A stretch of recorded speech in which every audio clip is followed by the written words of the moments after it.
ভালো কথা। আমরা গভর্নমেন্ট প্রসিডিউর অনুযায়ী তেল দিই। আমরা রাত্রে 11টা পর্যন্ত ফুয়েল কার্ডগুলো আমরা করার চেষ্টা করলাম, কারো হয়েছে কারো হয়নি।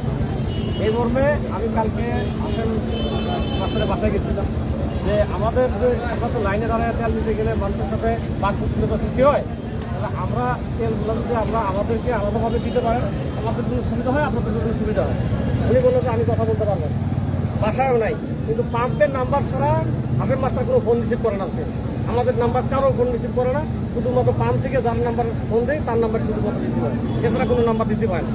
এরপরে আমি সকালবেলা আসলাম, এসে দেখি যে ভোরবেলায় সকালবেলা পাম্পে জেরিকেন ভরে তেল দিচ্ছে। এটা আমার কাছে ভিডিও আছে, এখানে হাসেম মাস্টার নিজে প্রেজেন্ট ছিল, ওটা ওনার সব ভিডিও আছে। তাহলে যদি ভিডিও দিয়ে যদি মানুষের কাছে জেরিকেন ভরা তেল দেয়, তাহলে কাদেরকে আপনারা তেল দিচ্ছেন? আমাদেরকে তেল দিচ্ছেন না, পলিটিক্যাল পার্সনদেরকে তেল দিচ্ছেন না, সাধারণ মানুষকে তেল দিচ্ছেন না। তাহলে এই তেলগুলা, ট্যাঙ্কি ভরা তেলগুলো কোথায় যাচ্ছে? এই কথাটা যখন জিজ্ঞেস করছি, উনি আমি কথা বলতে পারবো না, আপনি হাসিম তো ফোন দিলে ফোন দিতে পারেন। তাহলে আমাদের কথা জবাবগুলো কোথায় দিব আমরা?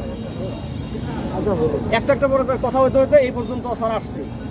আমার কথা হলো যে তারা সাংবাদিক নিউজ করলো, তাহলে আমি তেল চাইলাম না, একটা লোক বলতে পারবে না যে এখানে একটা তেল নিয়ে ঘটনা করছে, আমি তেল চাইছি। তাহলে আমার বিরুদ্ধে আমার নাম দিয়ে আমি তেল চেয়েছি, তেল নিয়ে বাকবিতণ্ডার কারণে সাধারণ জনগণের মাঝে আমার মধ্যে একটা ফারাক তৈরি করার চেষ্টা, এই অপপ্রচারটা কেন হলো? এটা স্যার আপনি জবাব দেন। আপনার মাধ্যমে আমি জবাব চাচ্ছি। তারা সাংবাদিকের কাছে যদি থাকে তাহলে সে এটার এভিডেন্স দিয়ে তারপরে এখানে হ্যাঁ জি যদি সে এভিডেন্স দিতে পারে, এভিডেন্স দিয়ে তারপরে এখান থেকে বাড়ায়। না ভাই মিথ্যা বলছো কেন? তার আগে যেতে পারবে না, আপনি মিথ্যা বলবেন, তার আগে যেতে পারবে না। তুমি তেল চাইতে আসলে কি করতে আসছেন? আরে ঘোড়া গাছ থেকে আসছে, আপনি এখানে কেন? আপনি বলতে কি জন্য? যেতে আমরা জানি উনি যাবেন, আপনি তো কি করবেন আপনি? তুমি করতে পারবেন কি করবেন আপনি? আপনি এখন যাবে বার্গেনিং করতে আসছেন না? বার্গেনিং কি করতে আসছেন? কি বললা তুমি? কি করতে আসছেন? এখানে সাংবাদিক তুমি কি ডালা কি করতে আসছেন? সাংবাদিক আটকাবেন আপনি? হ্যাঁ কি হয়ে গেছে? এভাবে কথা বলা যাবে না। এই কথা কিসের কথা ডালে? কত বড় সাহস হয়? কি জন্য আসছেন এখানে? আরে কি বললো?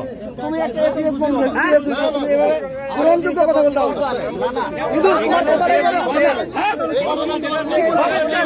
বেটা পিএস আপনারা সাংবাদিক করতে পারবেন, এত সাহস আছে কার? এত বড় সাহস কোথা পেয়েছে? তুমি তো বলতে পারো জামাতে পাওয়া আসছে না কেন? জামাতে পাওয়া আসছে কেন বলেন?